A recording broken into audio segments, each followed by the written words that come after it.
Please be seated. Veuillez vous asseoir.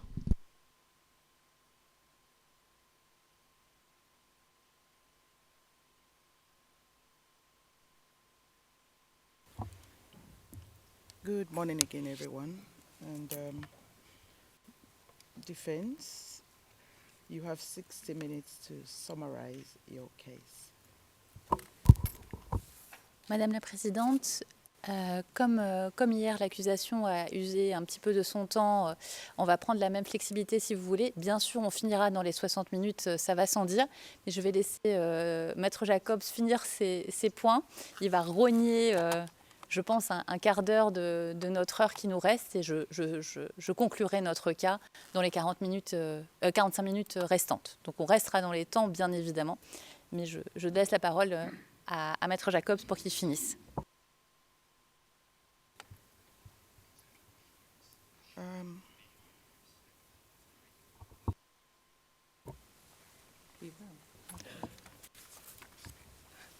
Yes, certainly, Ms. Nari.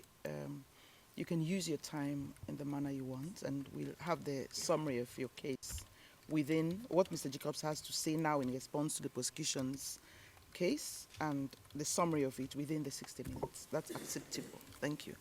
Mr. Jacobs, please. Merci, Madame la Présidente.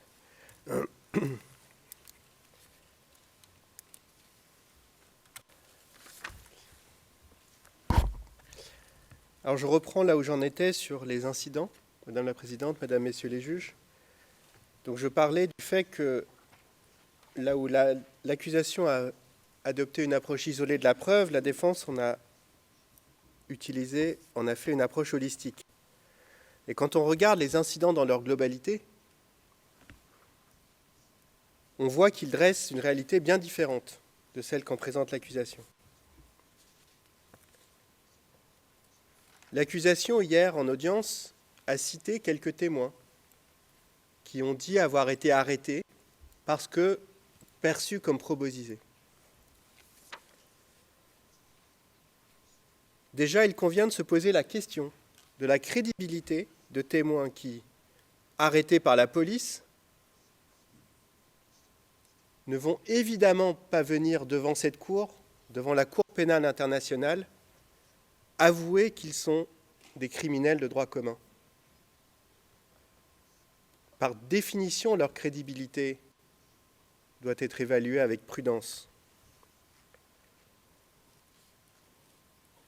Surtout, ces affirmations sont immédiatement contredites par ces mêmes témoins, qui racontent tous une raison de leur arrestation. L'un parce qu'il aurait volé de l'or, l'autre parce qu'il a été piégé par un collègue qui ne veut pas rembourser une dette, l'un parce qu'il s'est associé avec les Séléka, il le raconte, l'autre parce qu'il détenait des machettes. Tous le disent. Il y a une raison de leur arrestation qu'ils connaissent.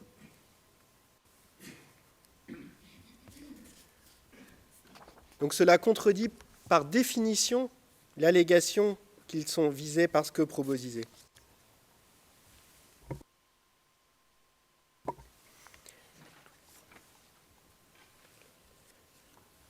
Dans le même sens, et on a fait la longue liste dans le mémoire,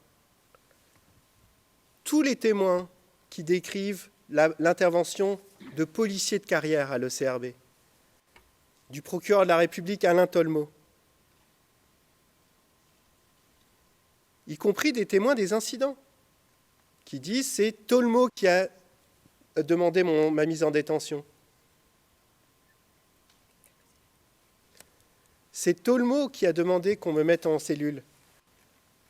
C'est Tolmeau qui m'a interrogé. C'est Tolmeau qui m'a libéré. C'est les témoins de l'accusation qui le disent. Tolmeau n'est pas un Séléka, à ce que je sache.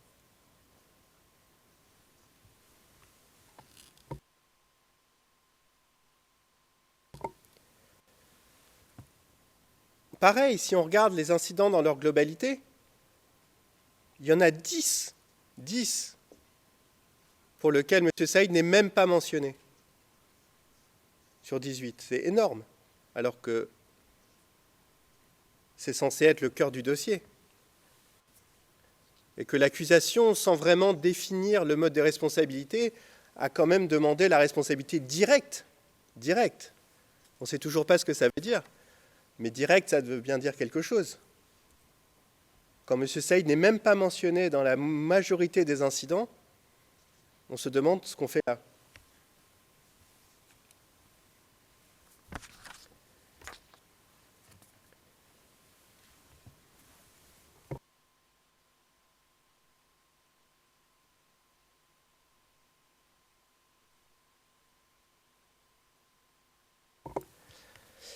Dernier point sur les incidents, Madame la Présidente, Madame, Messieurs les juges. L'accusation a défendu la position hier que ce n'est pas grave s'il n'y a qu'un seul témoin, du moment qu'il est fiable. On peut discuter de cette affirmation. Mais le problème dans notre dossier, c'est que les témoins ne sont pas fiables.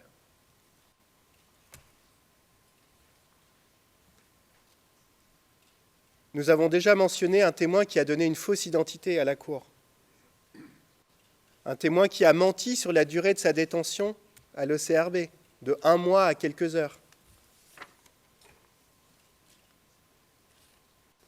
Dans l'incident F, P0481 a changé d'avis.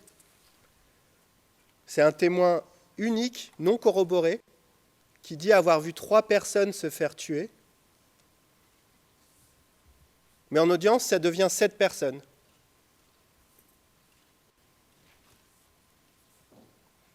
Il aurait dit 24 personnes, 125 personnes, 1 personne, on devrait le croire. Ce n'est pas corroboré, il n'y a pas d'éléments matériels. C'est justement ça le problème d'avoir un témoin unique non fiable. On va condamner quelqu'un à la CPI parce qu'une personne dit « Ah, j'ai vu 7 personnes », après en avoir dit 3. Et demain, peut-être, s'il revient devant nous, il dira 22. Qu'est-ce qu'on fait avec un témoignage comme ça ?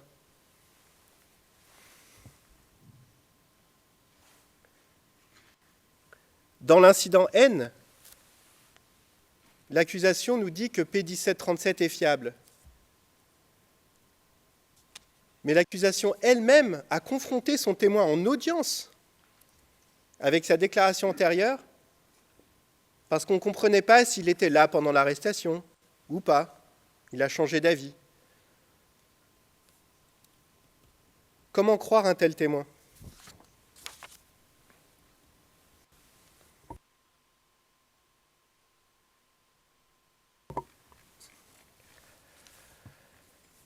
Sur la qualification juridique des faits, j'essaie d'avancer, il y aurait tellement de choses à dire, mais je vais sélectionner, Madame la Présidente, Madame, Messieurs les juges. L'accusation, on l'a dit ce matin, n'a pas pris incident par incident, ce qu'elle aurait dû faire, pour expliquer comment telle qualification juridique des faits serait remplie. Il fallait le faire incident par incident.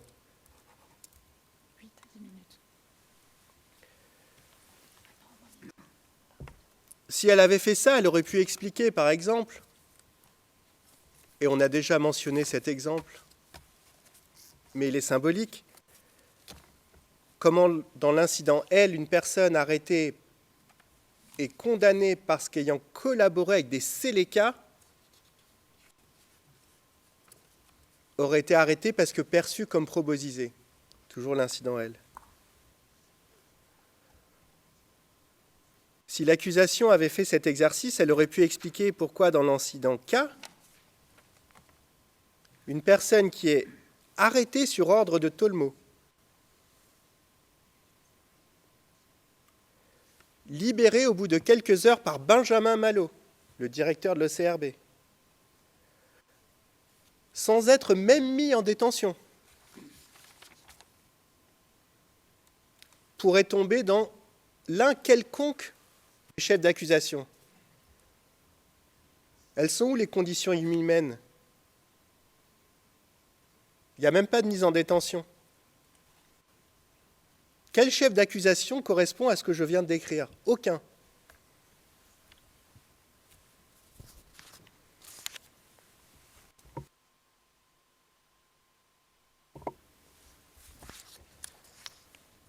L'accusation est revenue hier, et je renvoie à notre mémoire pour les autres chefs d'accusation. Juste un mot sur celui de persécution. Que l'accusation n'a pas plus démontré hier en audience que dans son mémoire.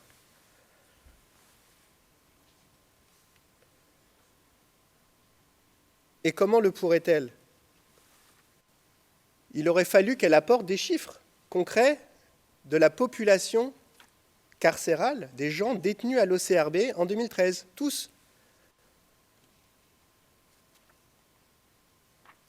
S'il y a une politique de l'État qui est mise en œuvre à l'OCRB, si tous les gens à l'OCRB sont des prisonniers de droit commun ou des anciens Séléka, elle est où la politique ? L'accusation nous dit que les gens étaient ciblés parce que FACA ou garde présidentielle. Mais vous avez au dossier tous les FACA qui sont revenus travailler.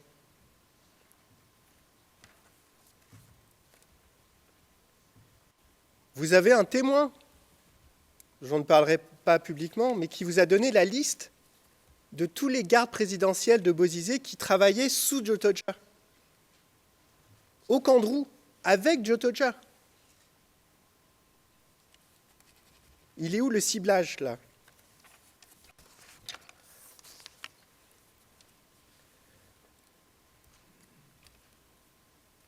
L'accusation fait une liste chrétien, Baya, Manja, qui couvre la majorité des Centrafricains. Si une personne est arrêtée à Bangui en 2013, statistiquement,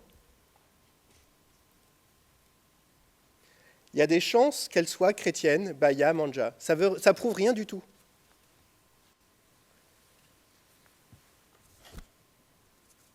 Et l'absurdité de l'approche de l'accusation se révèle dans sa nouvelle allégation maintenant, que la majorité des victimes ou des personnes arrêtées étaient des hommes.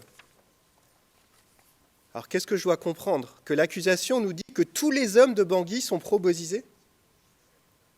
Tous les hommes de Bangui étaient perçus comme étant pro-Bozizé, c'est ça que nous dit l'accusation, c'est absurde.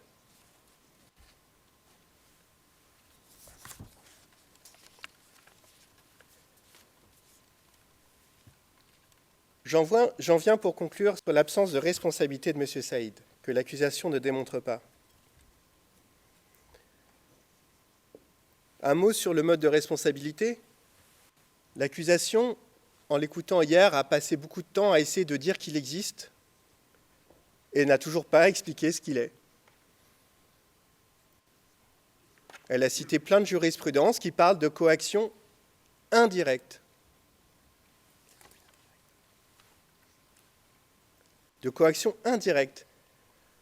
Que ce soit Ongwen, Abdelrahman, il n'y a pas une de ces décisions qui parle de coaction directe. Donc on ne sait toujours pas ce que c'est.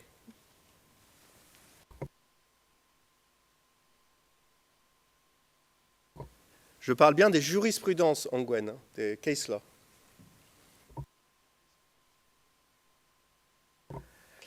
Mais je passe. Sur le plan commun, l'accusation, encore une fois, défend la faiblesse de sa preuve. Elle dit « oui, c'est OK que je n'ai pas de preuve. Ça va si je n'ai pas de preuve matérielle. »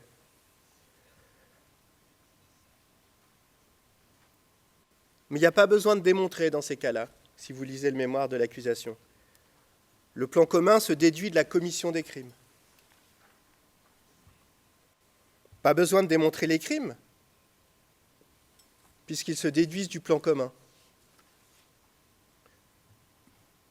Pas besoin de démontrer de contribution, puisqu'il se déduit du plan commun, qui se déduit de la commission des crimes, et ainsi de suite à l'infini. Comme un escalier dans une peinture de Escher qui ne mène nulle part.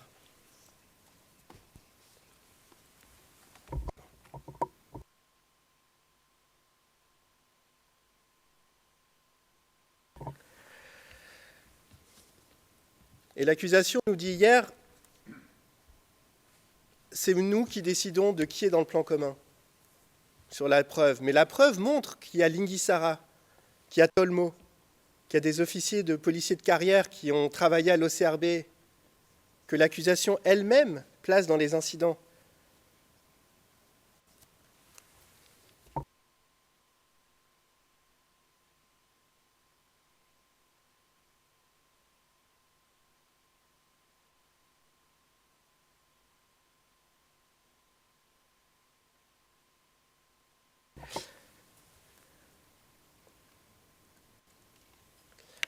En conclusion, l'on se retrouve à la fin du mémoire de l'accusation avec les mêmes questionnements qu'au début. L'accusation n'écoute pas ses propres témoins. Et si elle n'écoute pas ses propres témoins, sur quelle base vous demande-t-elle, la Chambre, de les croire? Elle veut qu'on croie ces témoins non corroborés quand ça l'arrange, mais qu'on ignore les témoins corroborés quand ça ne l'arrange pas. Ce n'est pas une approche acceptable d'évaluation de la preuve à la CPI.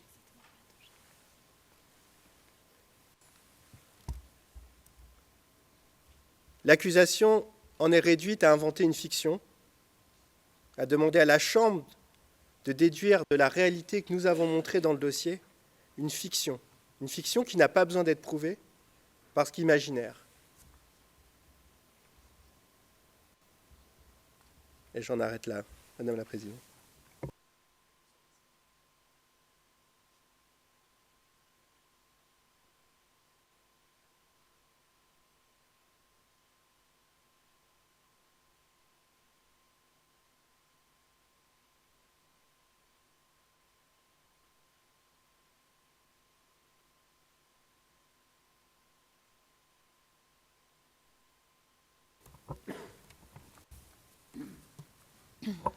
Madame la Présidente, Madame, Messieurs les juges.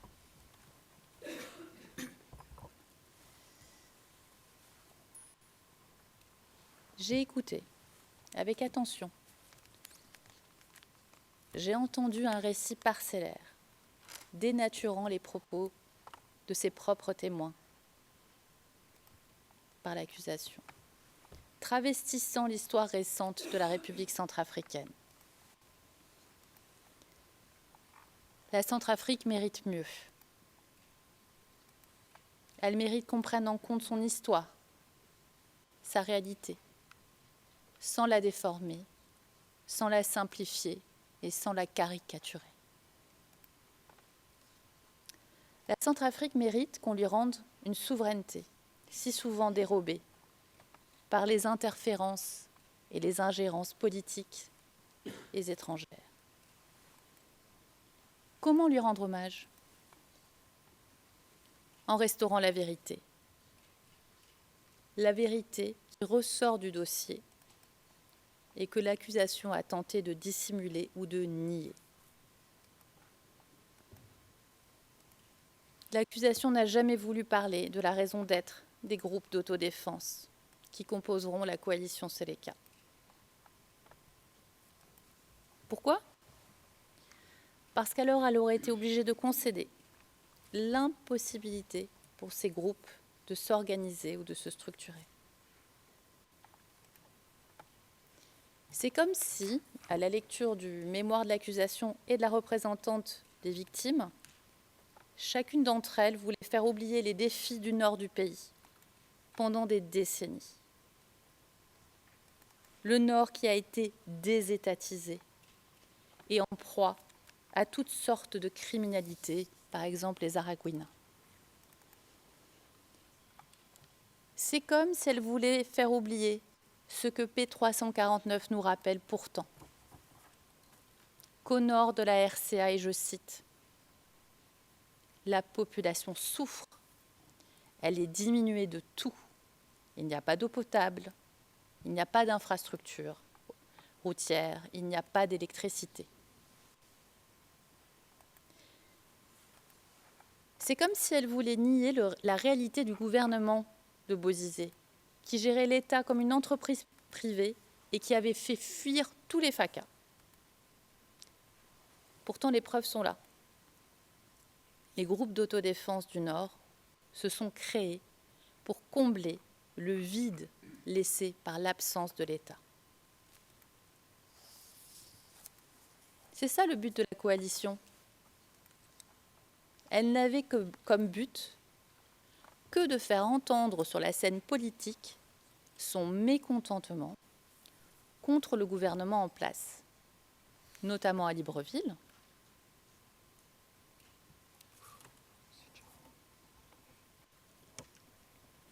La coalition n'a pas d'agenda, n'a pas d'idéologie et n'a pas de plateforme politique cohérente.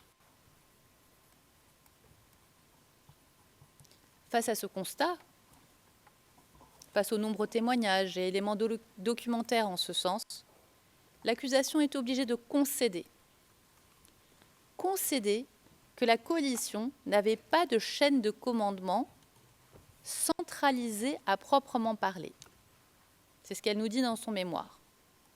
C'est vrai, la coalition n'avait pas de chaîne de commandement centralisée à proprement parler, sans en tirer aucune conséquence.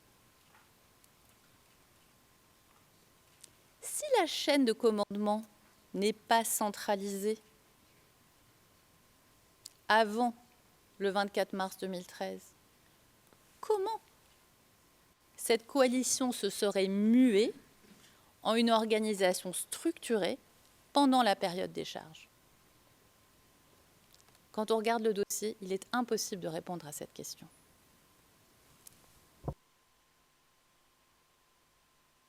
Je répète parce que c'est essentiel. On ne sait pas, après le 24 mars, comment une coalition non structurée se serait muée soudainement en une coalition structurée.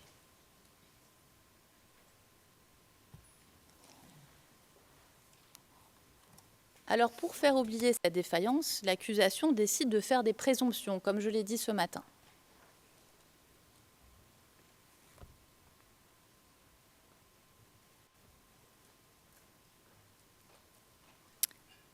Elle présume un degré de coordination parce que des groupes seraient arrivés à Bangui. Parlons de cette descente, même si elle n'est pas dans la période des charges. Qu'est-ce que racontent en réalité ces témoins? Des parcours complètement chaotiques qui ne révèlent aucune coordination. Il y en a un qui rejoint des amis après des détours incompréhensibles et des trajets en taxi, des trajets à pied. CP 2105. Un autre erre et s'en va réparer une voiture. P1167.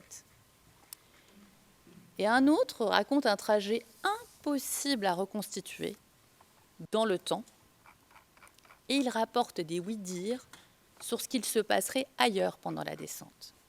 P2563. En réalité, au dossier, même avant la période des charges, aucune instruction concernant un trajet à suivre, concernant une coordination de groupe, concernant des opérations à mener, des positions de FACA identifiées. Rien. D'ailleurs, aucun témoin appelé n'assiste à la moindre réunion avec des leaders de la Seleka.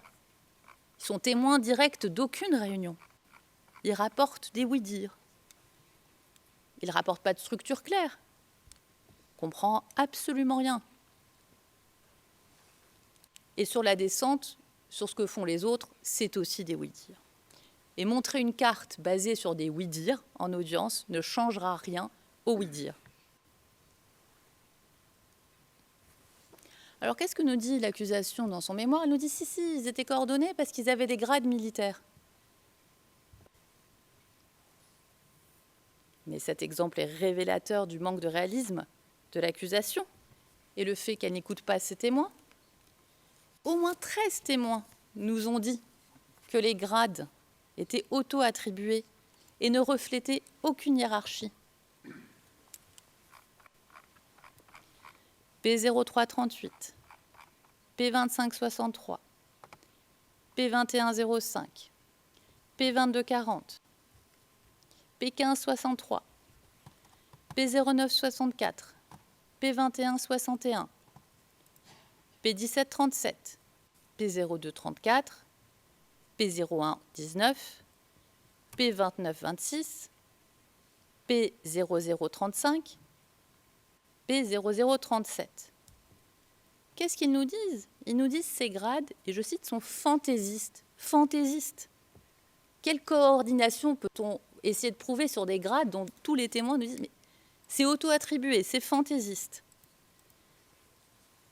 Il y a un témoin qui nous dit, et je cite, « Dans la Séléka, il y avait, on peut le dire, plusieurs centaines de colonels.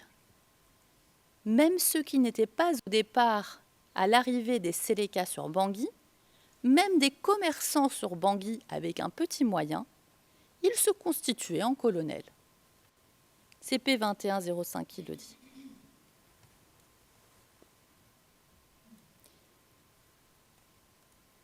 Les témoins racontent aussi qu'à l'arrivée à Bangui, les FACA ont débandé. Et qu'il n'y a pas de compas, à part une escarmouche avec des Sud-Africains et OPK 55. En réalité, les témoins nous disent que les instructions des représentants du gouvernement de Bozizé étaient de baisser les armes et de fuir les combats. Dans un tel contexte, nul besoin d'organisation, nul besoin de coordination. Ils ont débandé, ils sont partis, ils ont posé les armes. Et que font les nouveaux arrivants à Bangui? Je vous l'ai dit ce matin, chacun va de son côté pour chercher un butin, pour tenter de s'enrichir. Mais dans une telle situation, où toute personne à Bangui cherche à s'enrichir, se revendique soudainement Séléka, nous sommes curieux de savoir ce que vit l'accusation quand elle parle de Séléka après le 24 mars 2013. Il est impossible de le savoir. Alors nous avons parlé ce matin du gouvernement Séléka, créé par l'accusation. Et nous avons montré à quel point il s'agit d'un gouvernement d'union nationale.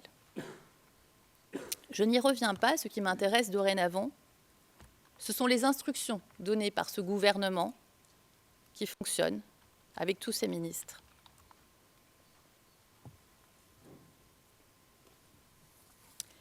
Les témoins, que ce soit les ministres, les membres de la police militaire ou le personnel de l'OCRB, nous disent que c'est le gouvernement de Dotodja qui a donné des instructions.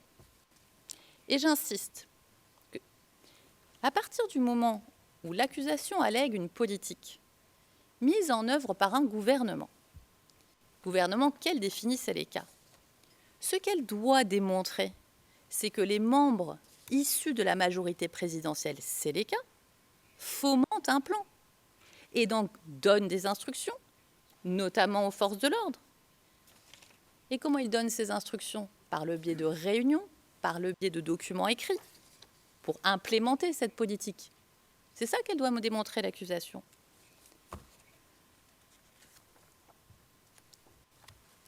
Eh bien, les instructions, elles sont là. Ce sont les mesures de confiance.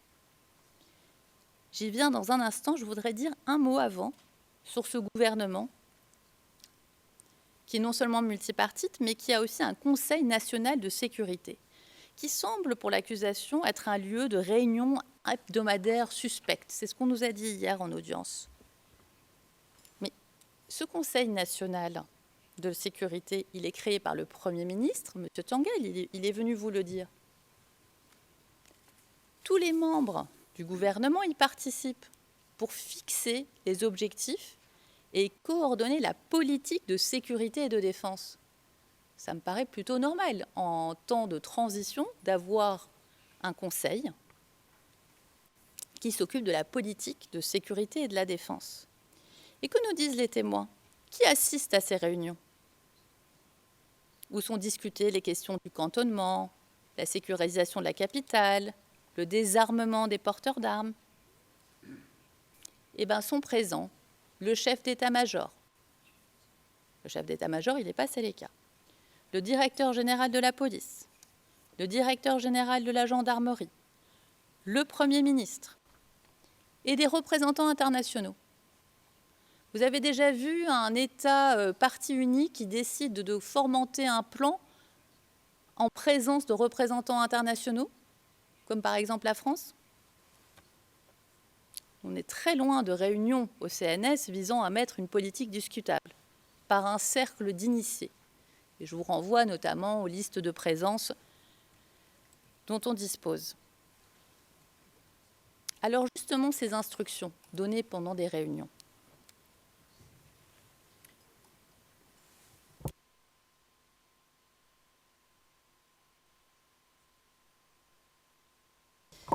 Alors, les instructions, les éléments soumis au dossier démontrent une volonté du gouvernement de rétablir la stabilité dans le pays par le biais de mesures de confiance. Mesures de confiance qui sont mises en place sous l'égide de la communauté internationale.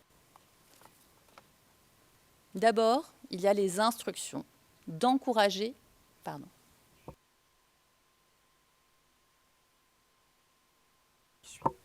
D'abord, il y a les instructions d'encourager les fonctionnaires à reprendre le travail. Nous avons de nombreux appels officiels de la part du président, du Premier ministre, du chef d'état-major, qui instruit aux fonctionnaires de reprendre le travail. Nous avons aussi des communiqués radio au dossier. Et l'appel du président d'Otodja est repris pour les policiers par le ministre de la Sécurité, Noureddine Adam, ce qui a mené à un grand rapport. C'est Benjamin Malo qui nous le dit.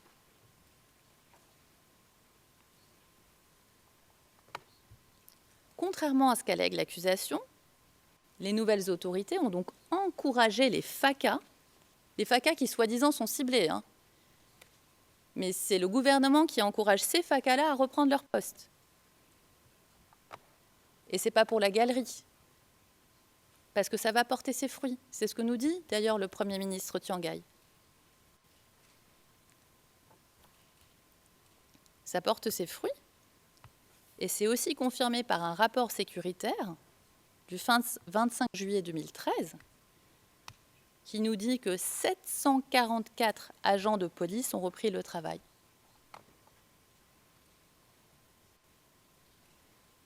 « 2600 gendarmes ont repris le service. 4458 FACA ont repris le service. » C'est l'onglet 1 de notre liste de notifications. Autre instruction, arrêter les porteurs d'armes incontrôlés. Alors on l'a vu, cette instruction est mise en œuvre par le biais de patrouilles mixtes, composées de fonctionnaires officiels, de membres de la FOMAC et de volontaires issus d'anciens groupes de la coalition. Et là aussi, il y a des éléments au dossier de réunion. Par exemple, une réunion à la FOMAC, où le général de la FOMAC a proposé au président d'Otodja, et je cite, qu'un officier général issu des rangs des Séléka soit nommé pour collaborer avec la FOMAC afin de mettre un terme à ces exactions. Donc, qu'est-ce qu'on a au dossier? On a des réunions, ça c'est vrai, on a des réunions. Des réunions où les gens de la FOMAC disent « Tiens, on va collaborer avec des généraux issus des rangs des Séléka. » On n'est pas là dans une politique dissimulée, vous m'excuserez. Et qu'est-ce qui se passe? Le DG de la police, Lingui Sara, participe à la mise en place de ces mesures de confiance. Un membre de la police militaire, P2563, explique que c'est d'Otodja qui a créé la police militaire pour éviter les débordements et pour désarmer ces porteurs d'armes. Corroboré par exemple, il y a d'autres éléments, mais un rapport sur la situation sécuritaire du 25 juillet 2013 qui indique que pour permettre le désarmement des porteurs d'armes incontrôlés, je cite, « Les activités sont menées par une équipe mixte, composée des éléments disciplinés de la Séléka, de la gendarmerie de la police et de la force multinationale d'Afrique centrale, FOMAC. C'est clair. Les membres des forces de l'ordre œuvrent pour la mise en œuvre des mesures de confiance. Concernant l'instruction maintenant de cantonner et de désarmer, on vient de voir les patrouilles mixtes. Il y a au dossier le fait que la CNS participe à la mise en œuvre de ce cantonnement et de ce désarmement. Et dès le 29 mars 2013, le Premier ministre Tian Kai mentionne sur RFI les initiatives de cantonnement du gouvernement qui sont mises en place.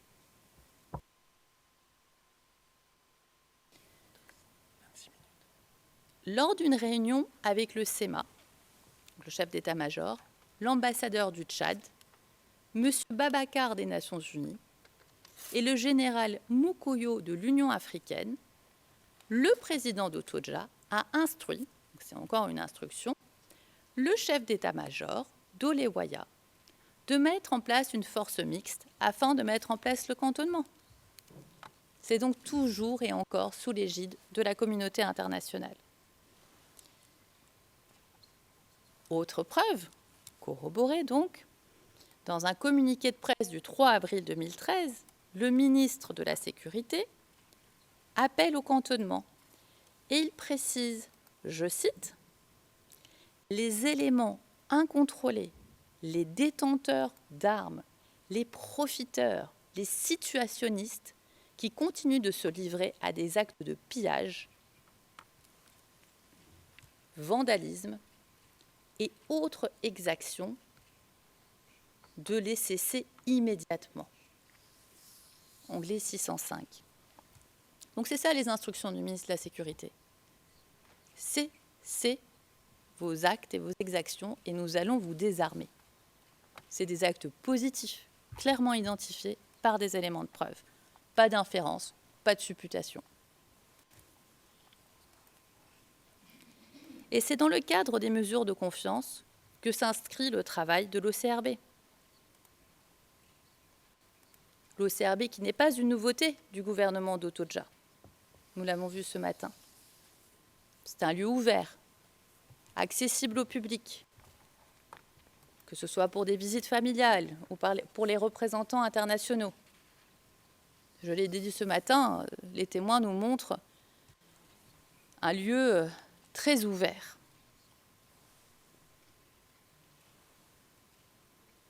C'est un lieu de détention provisoire où des personnes suspectées d'avoir commis des infractions sont détenues. Je l'ai dit ce matin, la population carcérale, ce sont des bandits de droit commun, gardés à vue et des fauteurs de troubles. Je voudrais préciser ici simplement que ce n'est pas moi qui le dis. Ce sont les témoins. P2519, qui dit « Parmi les 17 prisonniers, 3 étaient des FACA, 2 des civils et tous les autres étaient des Séléka. » P2563, la population carcérale était diverse. Et il était maintenu à l'OCRB pour divers motifs aussi. Et il précise que les incontrôlés avaient braqué, ont volé les biens de la population. Ce sont ces motifs-là qui les ont conduits en prison.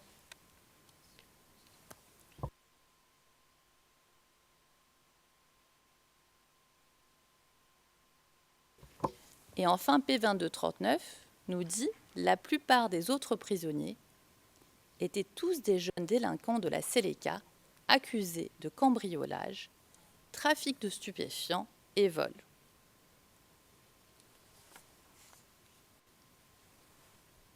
D'ailleurs, quand on écoute les récits des témoins, ces récits illustrent qu'ils sont suspectés d'infractions de droit commun.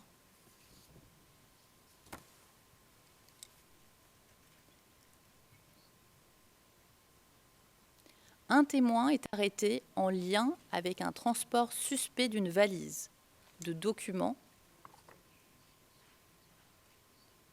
contenant des documents en réalité sensibles et transport transfrontalier entre la RCA et la RDC. Un autre témoin est suspecté de posséder une arme et d'avoir commis un braquage à main armée. Un témoin est suspecté d'avoir volé de l'or. Un témoin est suspecté de non-remboursement de dette. Un témoin est suspecté de vol de diamants. Un témoin est suspecté de s'être associé avec des Séléka. Un autre de détenir une machette. Et un autre fait carrément l'objet d'une plainte déposée contre lui. Et la liste continue ainsi, je vous renvoie à notre mémoire. Et c'est ça ce qui ressort de la réalité, en réalité du dossier. Comme il ressort que l'OCRB essaye de fonctionner malgré le sous-effectif. Et les témoins qui ont travaillé à l'OCRB nous le disent. L'OCRB est une unité mixte. Je cite P2161 qui explique que l'unité de répression était mixte. Ce ne sont pas mes mots, ce sont les siens. Il y avait la police nationale, appuyée par les Séléka. Et il précise que tout le personnel de l'OCRB recevait des instructions du ministre de la Sécurité, sans distinction quelconque.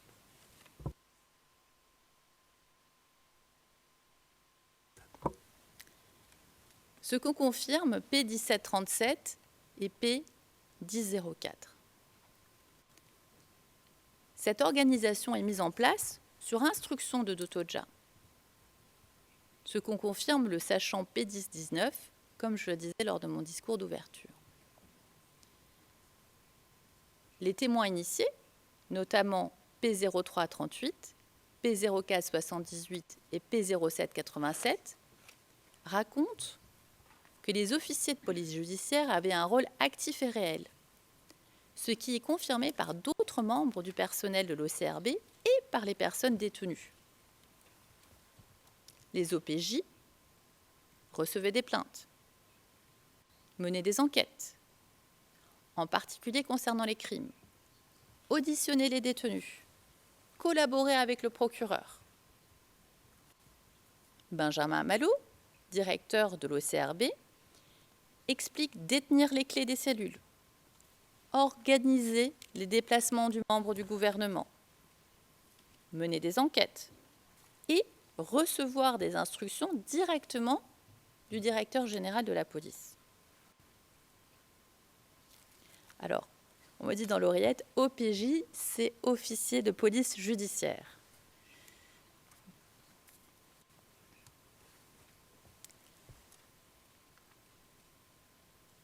Les membres de la mission d'appui, quant à eux, ont clairement la charge du travail d'intendance, un soutien administratif, logistique, gestion du personnel, approvisionnement, habillement et surtout le travail de secrétariat tel que l'enregistrement. Vous l'aurez noté, tous les initiés de la mission d'appui, tous disent avoir enregistré des détenus. C'est leur fonction principale.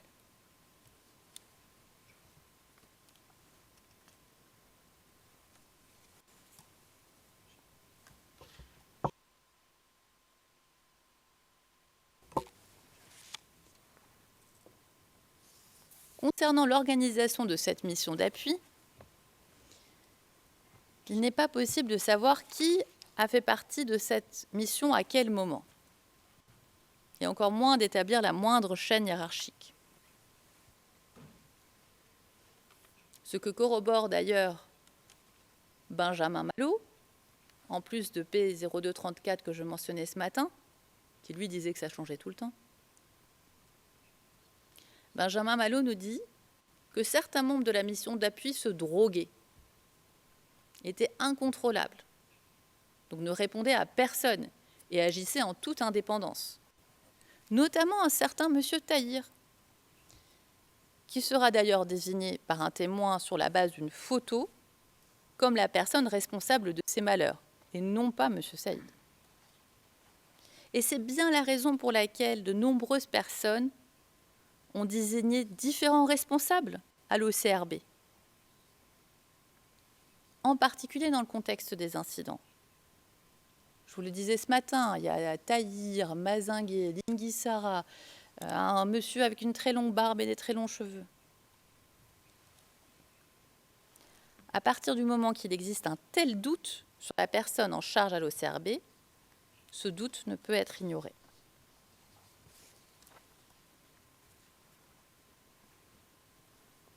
La réalité,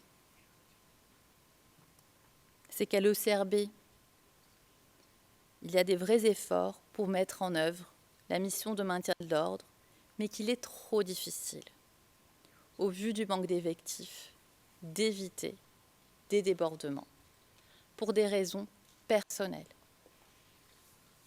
C'est ça ce qui ressort des incidents au dossier. Prenons l'exemple de l'incident contre P0547. La personne qui lui fait du mal à P0547, c'est une personne qui agit sous l'emprise de la drogue. C'est le témoin qui nous le dit. Il n'a pas agi parce qu'on lui a instruit de faire des bêtises. Il était drogué, il a fait n'importe quoi, il est venu s'excuser. C'est très triste, mais c'est un débordement qui ne relève pas d'un crime international et sûrement pas d'un plan commun quelconque. Il faut faire preuve de réalisme quand il s'agit d'analyser les incidents dont on discute ici et de les replacer dans leur contexte, le contexte centrafricain. La Cour pénale internationale n'a pas pour mission de s'ingérer dans le fonctionnement des institutions d'État d'un pays. Or, les récits des témoins racontent la réalité du mode de fonctionnement de l'OCRB à Bangui, tel qu'il existait avant la période des charges, pendant la période des charges, y compris aujourd'hui. C'est P1737 qui le dit le mieux et qui ramène la réalité centrafricaine au cœur du débat devant la Cour pénale internationale. Et il dit :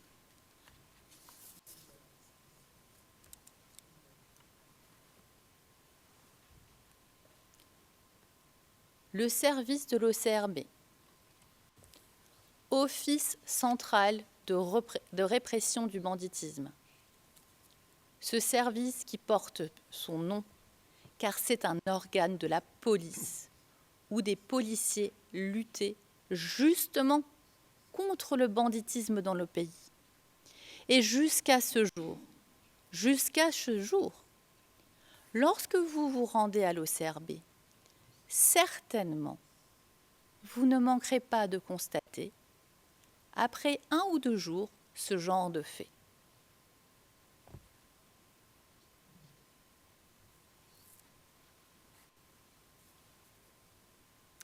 Vous verrez de temps en temps des petits voleurs appréhendés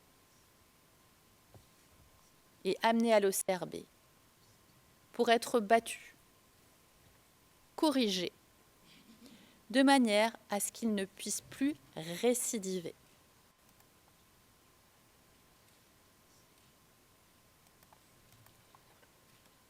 Je n'ai jamais dit qu'on arrêtait les gens n'importe comment et qu'on les amenait à l'OCRB pour les battre.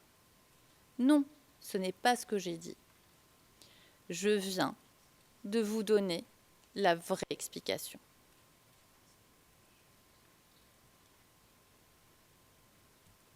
Jusqu'à ce jour, le témoin nous dit « Je viens de vous donner la vraie explication ». Et je pense qu'il est crucial que l'on puisse montrer que l'on sait écouter les témoins devant cette cour, sans a priori, et que l'on sache quand on dépasse notre compétence. À partir de ce moment-là, il appartient aux cours centrafricaines de connaître des affaires qui découlent du fonctionnement de l'OCRB, qui n'est pas le résultat d'une politique, ni d'une attaque, ni d'une guerre. Il appartient aux Centrafricains de se saisir de leur histoire. Mais ce n'est pas à la CPI d'en connaître, de les juger et de leur imposer des standards irréalistes. Madame la Présidente, Madame, Messieurs les juges, Les faits sont têtus et les preuves sont là.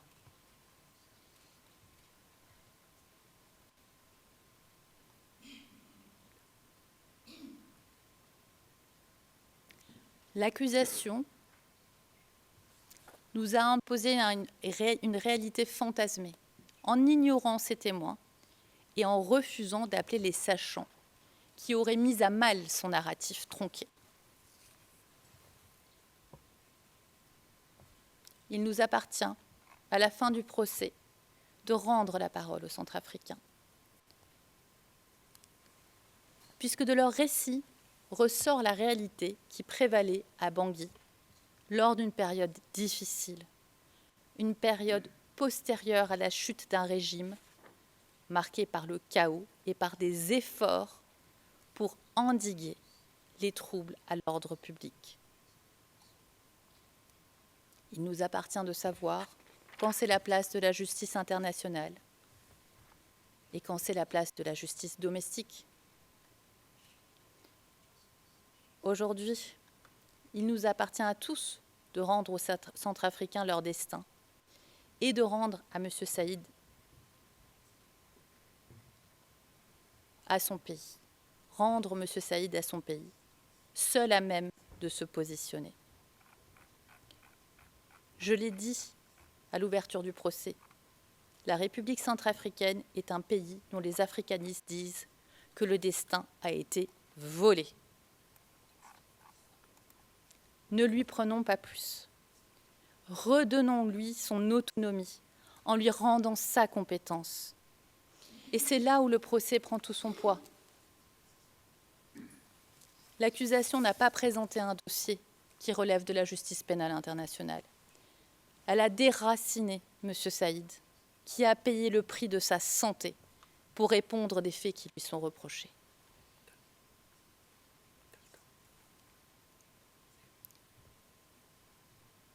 M. Saïd, qui n'a jamais renoncé, malgré les obstacles, un coma de plusieurs semaines, malgré les opérations, loin des siens et de leurs prières.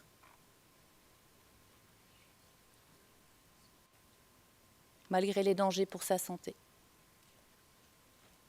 malgré la douleur, malgré les affections dont il souffre encore, il s'est présenté devant cette cour sans jamais retarder, sans jamais vaciller.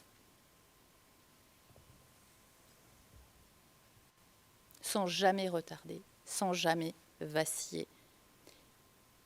Il est venu, à bout de force parfois, pour que justice soit faite, parce qu'il croit en la justice et il croit en la vérité.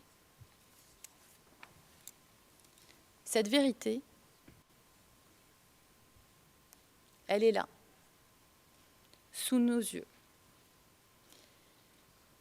Et c'est la tâche combien noble et essentielle de la Chambre de la dévoiler, à la suite des témoins qui ont eu le courage de la raconter.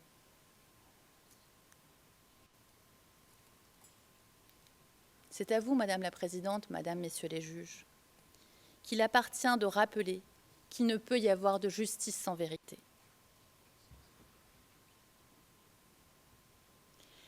C'est sur les épaules de l'accusation que repose la charge de la preuve, pas sur celle de la défense.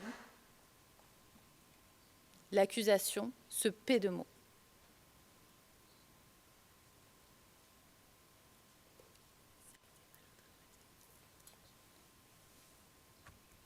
Nous avons à nous intéresser aux faits. Les faits découlent de la réalité. Et la réalité, elle est là, sous nos yeux. Prenez-en acte, tirez-en toutes les conséquences, en reconnaissant l'innocence de M. Saïd et en l'acquittant de toutes les charges. Ce sera justice. Je vous remercie, Madame la Présidente. Thank you very much, Ms. Nauri. Now, this brings us to the end of the closing statements in this case. And pursuant to Rule 142, Sub 1 of the Rules of Procedure and Evidence, The Chamber will now retire to deliberate on its judgment pursuant to Article 74 of the Rome Statute. The Chamber notes that in its judgment, it will decide whether to convict or acquit the accused. If, and only if, the outcome is a conviction, sentencing procedures will follow.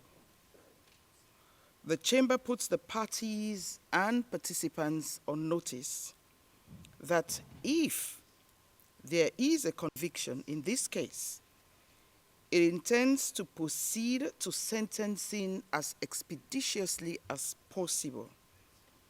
So with this in mind, the Chamber trusts that the parties and participants will make proper use of the time in preparation of any outcome of the proceedings pending the trial judgment's issuance. This instruction is given without prejudice to the decision of the, without any prejudice of any decision the Chamber may take as to the guilt or innocence of the accused.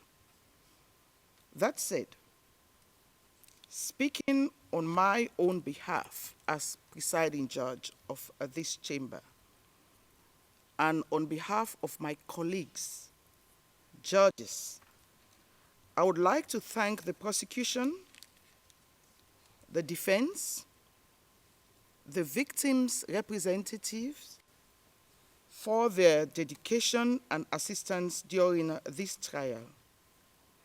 I thank persons here present in the courtroom and those viewing online, especially those viewing from the Central African Republic. In addition, these proceedings would not have been possible without the support of the registry. I've said it many times before, but I thank the court officers and the court clerk, the interpreters and court reporters, the victims and witness unit, our abled security officers, and all staff behind the scenes who made this trial possible. Your skills and professionalism are commended. Finally, I'd like to express our thanks to the Chamber's legal and administrative staff for their invaluable assistance throughout this trial. I thank you all very much. This matter stands adjourned. All rise. Vous vous levez.